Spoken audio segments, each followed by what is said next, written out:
بہت شکریہ جین صاحب، آپ نے پروگرام میں شمولیت کی آج. یہ بتائیے گا کہ آج جو عمران خان صاحب اب اناؤنس انہوں نے کیا ہے، تو آپ کو کیا لگتا ہے کہ اگلے کیا سٹیپس ہونے چاہیے، کس طریقے سے آگے بڑھنا چاہیے؟ بسم اللہ الرحمن الرحیم.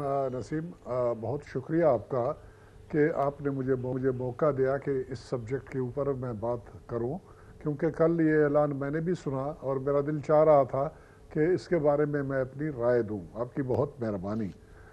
جہاں تک اعلانات کا تعلق ہے، اعلانوں میں کسی نے کوئی کمی نہیں کہ جو بھی حکومت آیا، جس وقت جس کی حکومت تھی، انہوں نے اس قسم کے اعلانات کیے، اس قسم کے سبز باغ دکھائے، اور جو بھی انہوں نے باتیں کی نتیجہ اس کا کہیں پر نکلا نہیں، اور کوئی خاص قسم کی پیش رفت اس معاملے میں نہیں ہو سکا. اور مسئلہ وہیں پہ جہاں پہ تھا آج سے 15-20 سال پہلے، وہیں پر آج بھی ہے. اور کبھی یہ دہشت گرد ہیں، کبھی علیحدہ پسند ہیں، کبھی ناراض بلوچ ہیں، کبھی کیا اور کبھی کیا نام دیا جاتا ہے. ابھی اسٹیٹ کے لیول پر اب تک ہم اس نتیجے پہ نہیں پہنچے ہیں کہ کس نام سے یہ جو لوگ جنہوں نے ہتھیار اٹھائے ہوئے ہیں، اسٹیٹ کی انہوں نے اتھارٹی کو انہوں نے چیلنج کیا ہوا ہے، ان کو کس نام سے پکارا جائے. اور جب کوئی نام آپ کو ان کو دیں گے اور ایک پوزیشن ان کو دیں گے، پھر اس پوزیشن میں رکھ کے آپ اسٹیٹ آف پاکستان کی نمائندگی کرتے ہوئے ان سے بات کریں گے. اب میرے سمجھ نہیں آ رہی ہے کہ پرائم منسٹر صاحب کیسے اس مسئلے کو اپروچ کریں گے. ایک تو یہ ہے کہ یہ جو علیحدگی پسند یا جو بھی نام آپ ان کو دے دیں، ان کے مختلف گروپ ہیں. اس وقت ان کو 2 حصوں میں بانٹا جاتا ہے. ایک حصہ وہ ہے جن کی قیادت سردار فیملیز کے لوگ کر رہے ہیں، سردار اور نوابوں کے فیملی کے لوگ. برہمدق بگٹی صاحب ہیں، وہ پوتے ہیں نواب اکبر خان بگٹی کے. وہ بلوچ ریپبلکن آرمی BRA وہ کہتے ہیں اپنی کارروائی، اس کے پلیٹ فارم سے وہ کارروائی کر رہے ہیں. ایک 2 اور ہیں بیٹے نواب خیر بخش بری کے. ایک ہے ہیربیار بنی صاحب BLA کے وہ سربراہ ہیں. ایک اور ان کا بیٹا ہے زامران مری یا اس قسم کا ان کا نام ہے، ممکن ہے میں ان کا صحیح نام نہ لے سکوں. وہ بھی ان کی علیحدہ ایک گروپ ہے، وہ اپنے آپ کو اپنے والد کے جانشین بتاتے ہیں. ایک سردار عطا اللہ بینگل صاحب کے بیٹے ہیں، سردار اختر بینگل صاحب کے بڑے بھائی ہیں، جاوید بینگل ان کا نام ہے، وہ ان کا بھی ایک گروپ ہے. اور یہ 4 کے 4 یہ وہ لوگ ہیں جن کا ایک کلاس سے تعلق ہے، اور بلوچستان کے باقی لوگ ان کے کلاس سے متعلق نہیں ہیں، وہ کامنر ہیں. اور ایک گروپ ایسا ہے جس کو کامنر کا گروپ کہا جا سکتا ہے، وہ اسٹوڈنٹس پہ مشتمل ہے، اور ان کی سربراہی ڈاکٹر اللہ نظر کر رہے ہیں. وہ اپنے آپ کو نظریاتی کہتے ہیں. اب جہاں تک ان 4 یا 5 گروپس کا تعلق ہے، ان کا جھکاؤ سوشلزم کی طرف ہے اور سیپریٹزم کی بات کرتے ہیں، اور وہ سمجھتے ہیں کہ بلوچستان ایکسپلائٹ کیا گیا ہے. اور کئی مرتبہ ان کی طرف سے ڈیمانڈ بھی آئے، اور جس طرح آپ نے فرمایا کہ ہم بھی یہ ہماری دور میں ان کو اپروچ کیا گیا تھا، اسپیشلی برہمدق بگٹی کو.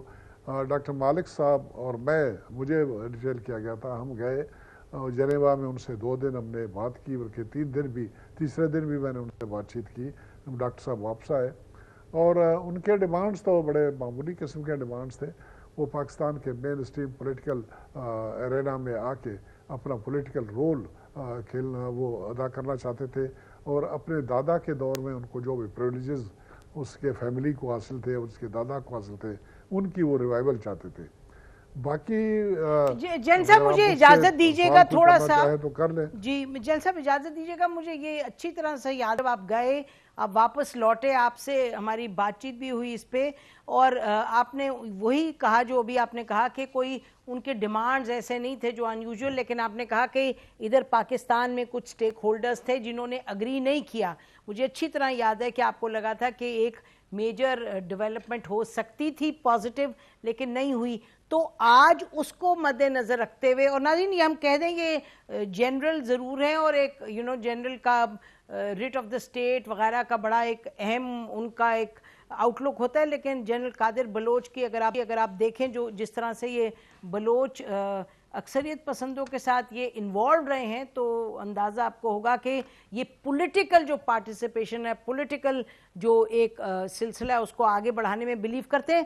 تو جن صاحب یہ بتائیے کہ اب عمران خان صاحب اس کو آگے کیسے لے کے چلیں گیون یور اون ایکسپیرینس، تو ہمیں ذرا بتائیے گا جلدی. بلوچستان کے مسئلے سے میں متعلق رہا ہوں. میں جب کور کمانڈر تھا اس وقت پرویز مشرف صاحب نے مجھے انوالو کرنے کی کوشش کی آئل ایکسپلوریشن سے متعلق، اور امن و امان کا جو مسئلہ تھا اس وقت کوئی گمبھیر پرابلم نہیں تھا. اس وقت سے لے کر اس کے بعد پھر ہماری حکومت رہی، تب بھی بلوچستان کے مسئلے سے میں متعلق رہا ہوں. میں وہاں کا باشندہ ہوں، بلوچستان کا رہائشی، وہیں پر آج بھی میری رہائش بلوچستان کے اندر ہے. تو میں خیر چھوڑ دیں اس بات کو. یہ صرف ایک بات بتانا چاہوں گا کہ برامدہ بگٹی سے جب ہماری بات ہوئی تو انہوں نے یہ بھی کہا کہ جاوید مینگل اور زامران مری صاحب وہ بھی ان کے ساتھ ان ٹچ ہیں، یہ ایک گروپ ہیں، اگر وہ آئیں گے تو وہ دوسرے دو ساتھی بھی ان کے آئیں گے اور پولیٹیکل ایکٹیویٹی میں حصہ لیں گے. لیکن بہرحال بلوچستان کے مسئلے کے بارے میں اپنی رائے دینے سے پہلے میں صرف اتنا کہوں گا کہ اس میں بہت سے اسٹیک ہولڈرز ہیں. پرائم منسٹر صاحب نے آئی ایم شیور جس وقت پرائم منسٹر پاکستان بات کرتے ہیں تو مجھے 100% یقین ہے کہ اس نے تمام اسٹیک ہولڈرز کو آن بورڈ لیا ہوگا. یہ بڑی خوشی کی بات ہے اگر اسٹیک ہولڈر سب کے سب آن بورڈ ہیں. تو ابھی جہاں تک میرے تجویز کا تعلق ہے میڈم، میرے خیال میں بلوچستان کا مسئلہ 85% یہ معاشی مسئلہ ہے، اور یہ معیشت سے اس کا تعلق ہے، پیٹ سے اس کا تعلق ہے. 15% آپ اس کو سیاسی کہہ سکتے ہو. اب بلوچستان کا جہاں تک تعلق ہے 44% of the area Pakistan Balochistan ہے. ذریعہ روزگار آج وہاں پر ایک بھی فیکٹری اس قسم کی نہیں ہے جو کہ 1000 آدمیوں کو جاب دیتا ہو. ٹوٹل فیکٹریز یا انڈسٹریلائزیشن ہے وہ کنفائن ہے ہب میں، اور ہب کراچی کا حصہ ہے. کراچی سے 15 میل کے فاصلے پر ہے. اس کے جتنے بھی مزدور ہیں، جتنے بھی کارخانے دار ہیں، کارخانے والے ہیں، وہ سب کے سب کراچی والے ہیں. اور انہوں نے لوکل گو کے کتابوں میں لکھا ہوا ہے کہ لوکل لوگوں کو امپلائی کریں گے، اور ان کی تعداد بھی اتنی زیادہ امپلائمنٹ وہ نہیں دے سکتے ہیں، لیکن وہ بھی انہوں نے صرف کتابوں میں ہے، اور وہ ٹرینڈ مین پاور کراچی کے لے کے جن صاحب گاٹ یور پوائنٹ. جن صاحب یہ بات درست ہے. اکثریت پسندوں کے پاس جن صاحب اکثریت پسندوں سے جو آپ کانٹیکٹ کرنا ہے پرائم منسٹر کو، جو کہ انہوں نے بڑی اسپیسیفکلی کہا ہے، تو اس کے حوالے سے آپ سے ہم کہہ رہے ہیں کہ تجویز کیا دیں گے پرائم منسٹر کو؟ دیکھیں جی، میں اسی پہ آنے کی میں کوشش کر رہا ہوں. یہ ایک معاشی مسئلہ ہے. جب تک کازز کو آپ ایڈریس نہیں کریں گے آپ کے اپروچ سے کوئی فائدہ نہیں ہوگا. یہ مسئلہ اسی طرح سے رہے گا، کچھ عرصے ٹھنڈا ہو جائے گا، اس کے بعد پھر سر اٹھائے گا. بنیادی طور پر معاشی مسئلہ ہے، اس کو اس طریقے سے حل کرنے کی کوشش کرنی چاہیے. اس حکومت کے دور میں چانسز ہو رہے ہیں.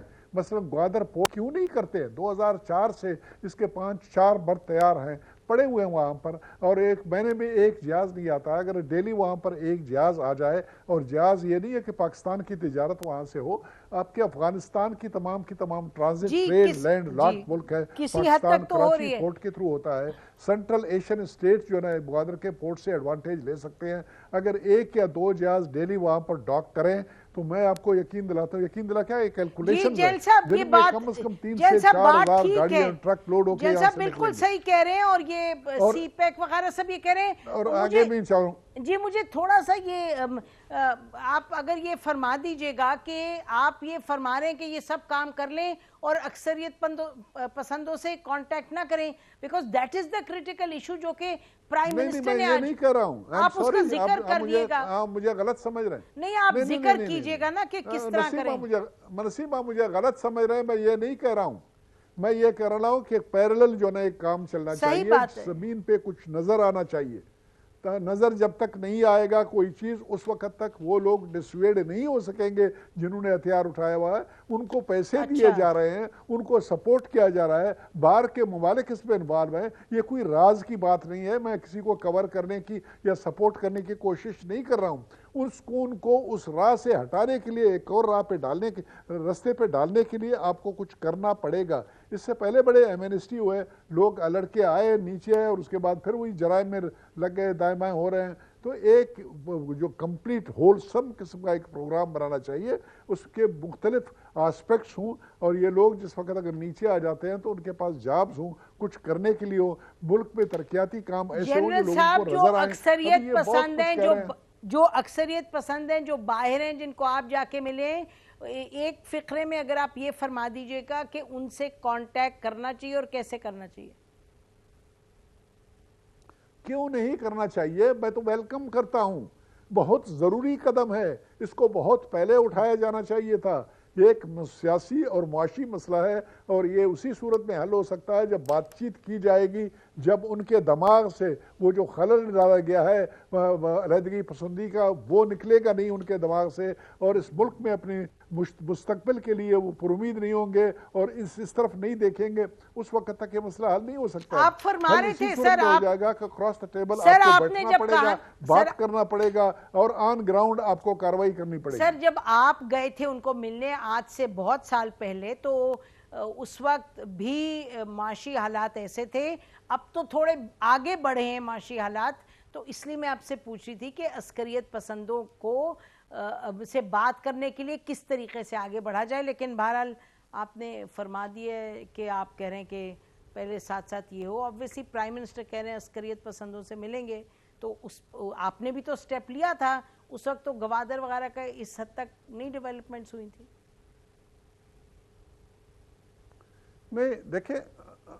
دیکھیں میں کبھی بھی یہ سجیسٹ میں کہہ رہا ہوں کہ بات چیت ضرور ہو سب کچھ ہو لیکن اس مسئلے کو ایک پورا پیکج بنا کے پیکج کے طور پر اس کو ہینڈل کرنے کی ضرورت ہے تمام اسٹیک ہولڈرز کو اس پر اکٹھا ہونے کی ضرورت ہے ایک قومی پالیسی بنانے کی ضرورت ہے ایک قومی خطرہ جو ہے نا ایگزسٹ کر رہا ہے آج آپ کے ملک کے تقریباً آدھے حصے میں جہاں پر آپ کے دشمن اس کو ایکسپلائٹ کر رہے ہیں ابھی ایک